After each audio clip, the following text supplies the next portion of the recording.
अस्सलाम वालेकुम। आज हम CCU 3.1 और उसका जो चैप्टर 4 है इसका पेज 13 पे डिस्कस करने वाले हैं। तो पेज 13 में यहाँ पे उन्होंने एक मैक्रो स्पेसिमन दिया हुआ है। इसको जो है वो एचिंग और उसके बाद उसकी जो एचिंग करने के बाद जो भी इसकी इम्परफेक्शन है, जैसे कि सबसे पहले इसकी पॉलिशिंग करते हैं। पॉलिशिंग करने के बाद इसकी एचिंग करते हैं और एचिंग के बाद इसकी जो है एग्जामिनेशन, इसकी जो विजुअल एग्ज़ाम करते हैं, इसको टेस्ट करते हैं कि कौन कौन से इसके इम्परफेक्शन है। और फिर सारे के सारे इम्परफेक्शन जो हैं वो एक तरह से उसकी लॉग बुक बनाते हैं। लॉग बुक बनाने के बाद इसको जो है वो एक्सेप्ट या रिजेक्ट करते हैं। तो ये एक मैनुअल मेटल आर्क वेल्डिंग से, जिसको शील्ड मेटल आर्क वेल्डिंग भी कहते हैं। और मैनुअल मेटल आर्क वेल्डिंग जो है ये यूके का स्टैंडर्ड है। इसको यूके में ज़्यादातर राइट किया जाता है।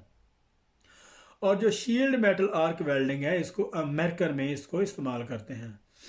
और ये जो है एक कार्बन जो है carbon manganese structure steel plate है। ये कार्बन की एक प्लेट है और इसको 3G में वेल्ड किया है वर्टिकल आपकी तरफ। इसकी जो पोजीशन है वो वेल्डिंग पोजीशन 3G में वर्टिकल आप में इसको जो है वो वेल्ड किया हुआ है। और इसके अब हम जो इम्परफेक्शन है वो चेक करते हैं। और इम्परफेक्शन कुछ इस तरीके से है। सबसे पहले तो हम यहाँ पे चेक करते हैं। और अगर हम पैरेट्स मेटल की बात करें तो पैरेट्स मेटल में यहाँ पे एक चीजल मार्क है। और इसके अलावा और भी बहुत कुछ हो सकता है। फॉर एग्जांपल यहाँ पे आर्क स्ट्राइक भी हो सकता है। और आर्क स्ट्राइक के बाद यहाँ पे मैकेनिकल डैमेज भी हो सकता है। जब मटेरियल को लोडिंग या अनलोडिंग करते हैं तो उस वक्त भी मटेरियल डैमेज हो सकता है, वेल्डिंग के अलावा भी। और उसके अलावा उसके चिपिंग मार्क हो सकते हैं जब प्लेट को एक दूसरे से डिटैच किया जाता है। और इसके अलावा टैकिंग करने के दौरान फैब्रिकेशन में टैचिंग करने के बाद इसको जो है जब टैकिंग करते हैं तो कुछ जो है वो टैक वेल्ड यहाँ पे भी रह सकते हैं। तो सेम उसको भी हमने वहाँ पे जो है वो जो टेस्ट पीस दिया होता है या एग्ज़ाम में, उसको भी सेम उसी तरीके उसका साइज़ बनाते हैं। साइज़ भी वहाँ पे मेंशन करते हैं और कितने फासले पर है। यहाँ पे फॉर एग्जांपल उन्होंने एक ए दिया है। ए को यहाँ से ए से लेकर यहाँ पे इसको मार्क करेंगे। और अगर यहाँ पे बी है तो बी में भी क्या करेंगे कि अगर हमने इसको चेक करना है तो यहाँ से बी की लाइन से हम स्ट्रेट उसको भी चेक करेंगे। और उसकी जो उसका लेंथ कितनी है, उसका साइज कितना है, साइज लेंथ बाई और उसका जो डिफरेंट है वो सारे का सारा उस पर मार्क करेंगे।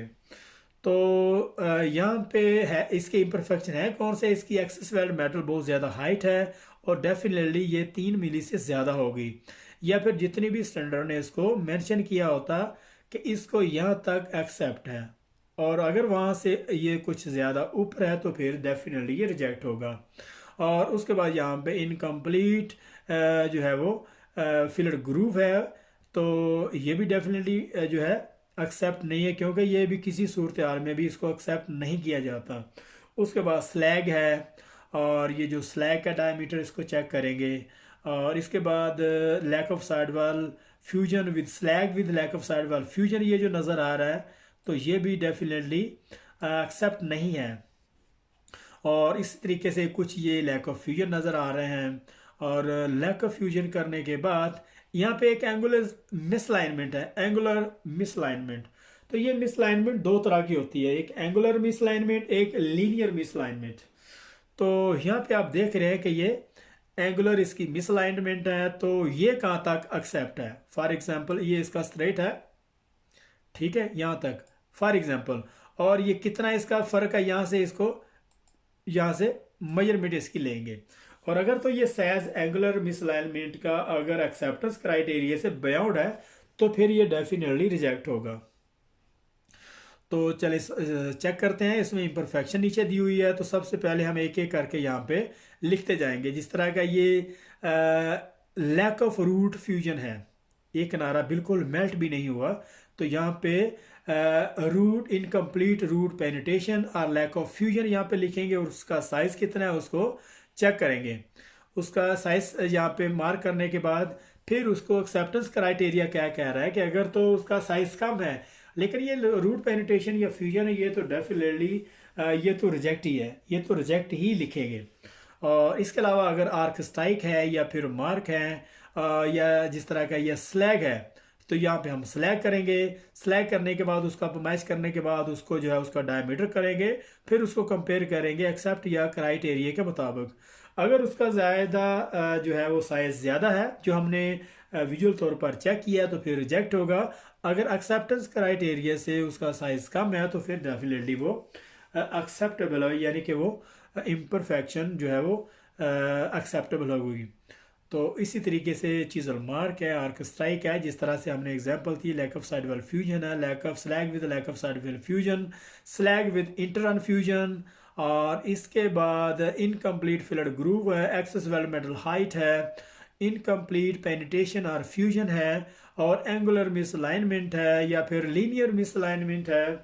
तो यहाँ पर मैकेनिकल कुछ भी डैमेज यहाँ पे जो आपको नज़र आ रहा है उसको आप वैसे ही इम्परफेक्शन के एरिया में उसको लिखेंगे, और लिखने के बाद इसका जो साइज भी साथ साथ मेंशन करेंगे, और उसके साइज को मेंशन करने के बाद एक्सेप्टेंस या जो रिजेक्शन का जो स्टैंडर्ड क्राइटेरिया जो बताया हुआ है उसको कंपेयर करेंगे। तो फिर उसको कंपेयर करने के बाद एक्सेप्ट या फिर उसको रिजेक्ट करेंगे। तो आई होप आपको ये समझ आई होगी। और यहाँ पे देखें आप एक्सेस वैल्यू मेटल रूट भी है, तो उसको अगर यहाँ पे जितना उसका साइज है यहाँ पे मार्क करेंगे, अगर excess value metal weld face की तरफ है तो उसको भी उसके चेक करेंगे उसकी हाइट को, अगर रूट साइड पे है तो यहाँ पे करेंगे, और फिर उसको जो स्टैंडर्ड क्या कह रहा है उसको चेक करेंगे, फिर उसको एक्सेप्ट या रिजेक्ट करेंगे।